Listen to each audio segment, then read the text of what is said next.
बुझाने में मदद करता है।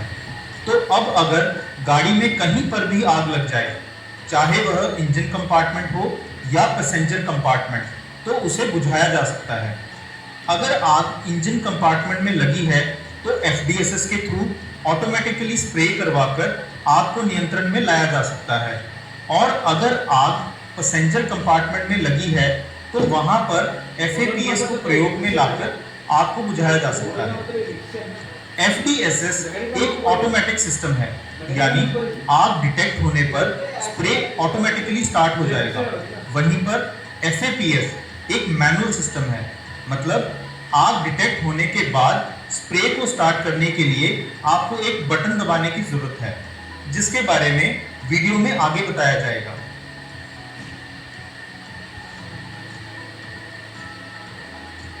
दोनों सिस्टम एक ही कंट्रोलर यूनिट से ऑपरेट होते हैं। तो आइए अब हम एफएपीएस के वर्किंग प्रिंसिपल और इसके रखरखाव के बारे में जान लेते हैं। एफएपीएस के मेजर कंपोनेंट्स कुछ इस प्रकार हैं: water distribution system, sensory unit, control unit और अलार्मिंग यूनिट। सबसे पहले वाटर डिस्ट्रीब्यूशन सिस्टम के बारे में जान लेते हैं। एफएपीएस के वाटर डिस्ट्रीब्यूशन सिस्टम में nitrogen cylinder, pressure regulating valve, solenoid valve, water cylinder और वाटर डिस्ट्रीब्यूशन नेटवर्क का प्रयोग किया जाता है। आइए अब हम हर एक कंपोनेंट के बारे में विस्तार से जानते हैं। सबसे पहले ये है नाइट्रोजन सिलेंडर। इस सिलेंडर में हाई प्रेशर नाइट्रोजन स्टोर्ड रहती है, जिसके प्रेशर की मदद से पानी को पूरी गाड़ी में स्प्रे करवाया जाता है। इस सिलेंडर पर एक व्हील वॉल्व लगा हुआ है, जिस पर यह पिन लॉक दिया गया है, जो इस सिलेंडर को ओपन कंडीशन में लॉक करके रखता है। ध्यान रहे कि यह पिन इस व्हील के साथ इस प्रकार इंटैक्ट रहनी चाहिए, क्योंकि यह पिन प्रोटेक्शन का काम करती है और व्हील वॉल्व को क्लोज होने से रोकती है। नाइट्रोजन सिलेंडर से नाइट्रोजन गैस इस पाइप के थ्रू इस नेक्स्ट कंपोनेंट में जाती है, जिसे पीआरवी यानी प्रेशर रेगुलेटिंग वाल्व कहा जाता है। ये वाल्व नाइट्रोजन सिलेंडर से आने वाली गैस के प्रेशर को कम करके आगे सोलेनॉइड वाल्व की तरफ भेजती है। पीआरवी पर लगी ये गेज आपको नाइट्रोजन सिलेंडर का प्रेशर बताती है।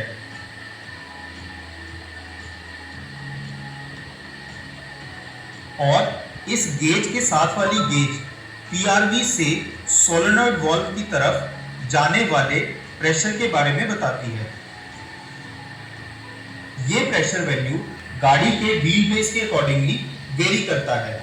इस चार्ट में आप देख सकते हैं कि मॉडल्स के अनुसार प्रेशर की वैल्यूज दी गई हैं। जैसे जैसे गाड़ी का व्हील बेस बढ़ता है तो नाइट्रोजन सिलेंडर्स की कैपेसिटी और गैस प्रेशर दोनों बढ़ जाते हैं। अगर इन गेजेस पर कोई एबनॉर्मैलिटी जैसे कि लो प्रेशर या ओवर प्रेशर शो होता है तो उस केस में आपके पीआरवी की सेटिंग खराब हुई हो सकती है, जिसे आप अपने नजदीकी एसएमएल सर्विस सेंटर पर ले जाकर सेट करवा सकते हैं। इसी वॉल्व के साथ में आप एक छोटी सी रिलीफ वॉल्व भी देख सकते हैं। इस वॉल्व का नाम प्रेशर रिलीफ वॉल्व है, जिस पर 28 बार लिखा हुआ है, जिसका मतलब है कि अगर नाइट्रोजन सिलेंडर से वाटर सिलेंडर तक आने वाला प्रेशर किसी कारण से बढ़कर 28 बार या उससे ऊपर चला जाता है तो ये रिलीफ वॉल्व ओपन हो जाएगा और एक्सेस प्रेशर इस वॉल्व से रिलीज हो जाएगा। एक बार प्रेशर रिलीज हो जाने पर आपको प्रेशर रेगुलेटर को चेक करवाने के लिए गाड़ी को सर्विस सेंटर तक लाना होगा। प्रेशर रेगुलेटिंग वॉल्व के बाद अब गैस आगे सोलेनॉइड वॉल्व पर जाएगी, जो कि एक इलेक्ट्रॉनिकली ऑपरेटेड वॉल्व है, जिसका मतलब है कि जब एफएपीएस का कंट्रोल यूनिट इसे वाटर स्प्रे करवाने के लिए सिग्नल देगा, उसके बाद ये वॉल्व ओपन हो जाएगा, जिससे high pressure nitrogen solenoid valve से होकर वाटर टैंक में चली जाएगी।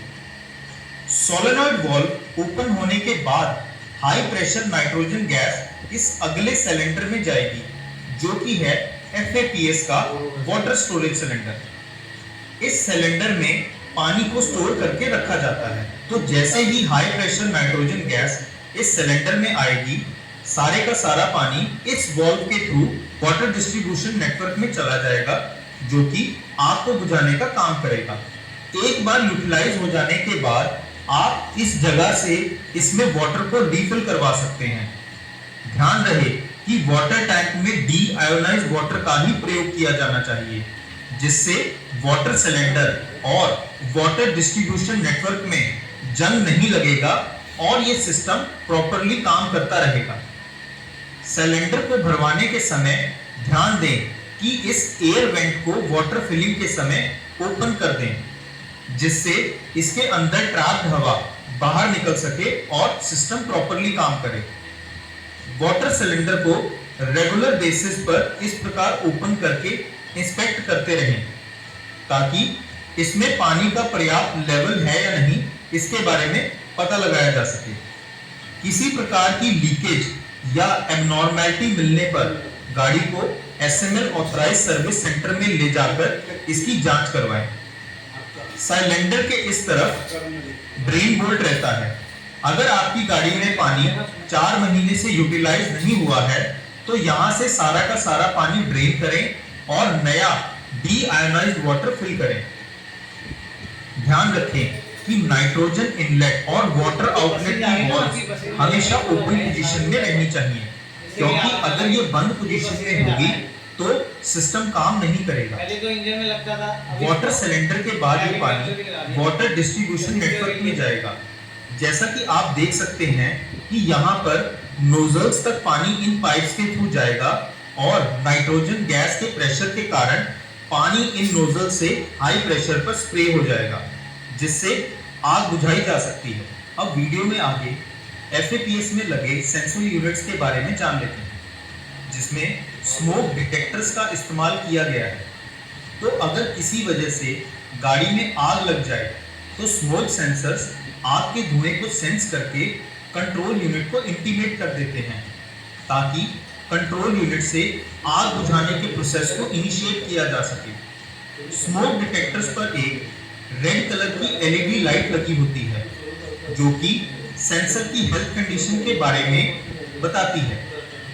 नॉर्मल कंडीशन में ये LED 10 सेकंड में एक बार ब्लिंक करनी चाहिए, लेकिन अगर ये लाइट 10 सेकंड में 2 बार ब्लिंक करती है तो इसका मतलब है सेंसर में फॉल्ट है और इसकी जांच करवानी पड़ेगी। स्मोक सेंसर का इनपुट कंट्रोल यूनिट को जाता है। यहाँ पे आप FAPS के कंट्रोल यूनिट को देख सकते हैं। आसान शब्दों में ये यूनिट पूरे FAPS का ब्रेन है। मतलब कंट्रोल यूनिट सभी सेंसरी यूनिट्स जो कि स्मोक डिटेक्टर्स हैं उनसे इनपुट लेकर अलार्मिंग सिस्टम को एक्टिवेट करता है और इनपुट मिलने पर ड्राइवर वाटर डिस्ट्रीब्यूशन सिस्टम को एक बटन दबाकर इनिशिएट कर सकता है। इस कंट्रोल यूनिट पे आप जोन्स देख सकते हैं। Zone number 1, 2 and 3। ये जोन्स फायर प्रोटेक्शन सिस्टम के माल फंक्शनिंग को डिनोट करते हैं। अगर आपकी गाड़ी में फायर प्रोटेक्शन सिस्टम के कंट्रोलर को इनपुट पावर सप्लाई आ रही है तो इस जगह पर ग्रीन लाइट कॉन्टिन्यूसली ग्लो करेगी। अगर FDSS में कोई प्रॉब्लम आ गई है तो जोन 1 और अगर FAPS में कोई प्रॉब्लम आ गई है तो जोन 2 में कुछ इस प्रकार से लाइट ग्लो करेगी।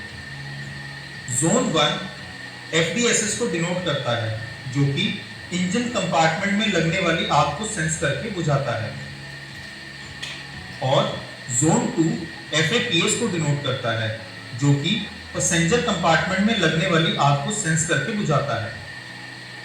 जोन 3 अभी यूज में नहीं है। सो FDSS में अगर सेंसर्स में कोई फॉल्ट आता है तो कंट्रोल यूनिट के जोन 1 पर ये वाली लाइट ग्लो करेगी, जिसका मतलब है कि FDSS के सेंसर्स में कोई ना कोई रेलेवेंट फॉल्ट है।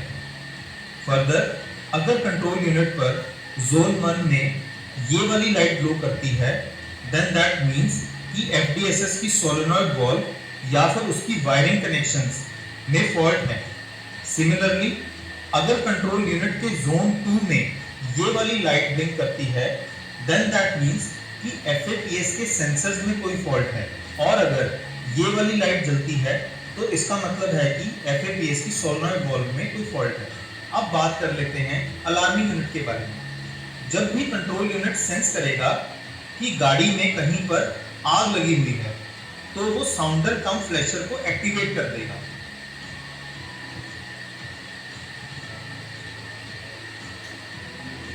आग लगने पर जैसे ही स्मोक डिटेक्टर्स धुएं को सेंस करेंगे वो कंट्रोल यूनिट को आग लगने का सिग्नल दे देंगे। स्मोक डिटेक्टर से सिग्नल मिलने पर कंट्रोल यूनिट की जोन 2 की फायर वार्निंग LED ग्लो हो जाएगी और साथ ही साथ कंट्रोल यूनिट साउंडर कम फ्लैशर को ट्रिगर कर देगा, जिससे एक alarming sound and continuous warning flash glow होगी।